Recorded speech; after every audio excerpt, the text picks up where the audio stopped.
Nu vil vi vise, hvordan vi installerer vores turn-all system på en standardseng med en standardmadras. Først tager vi standardmadrassen af.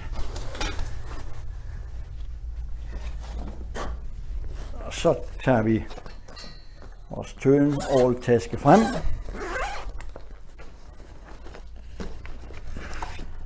Og monterer pumpen for enden af sengen. Sætter ledningen i strømstikket.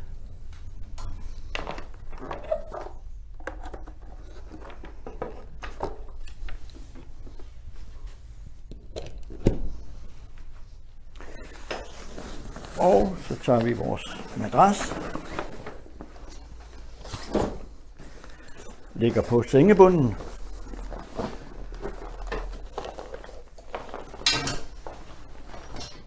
Og fikserer den med de tilhørende stropper.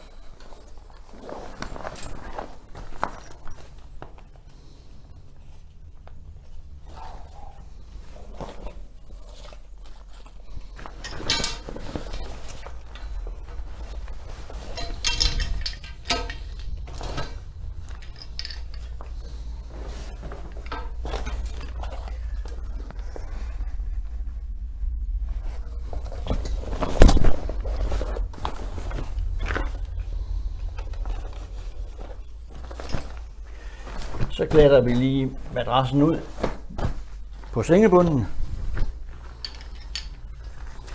og lægger slangesystemet om til pumpen. Sikrer os, at CPR'en er lukket. Så lægger vi madrassen tilbage på sengen.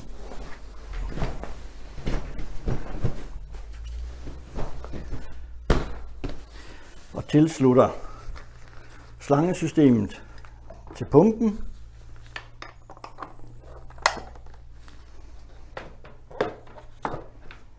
Og nu er vi klar til at gå i gang med systemet. Ja, og nu har vi så fået installeret vores turn-all system oven på den eksisterende seng under den eksisterende madras. Og vi har fået vores borger op og ligge her i midten af sengen og skal nu have indstillet systemet til en kontinueret lejring. Systemet tænder vi her. Så kan vi indstille tidsfrekvensen her for den periode, vi ønsker borgeren vendt. Og så kan vi indstille intervallet for vendinger her, 30 eller 60 minutter for borger i risiko, eller 90 minutter for en forebyggende indsats.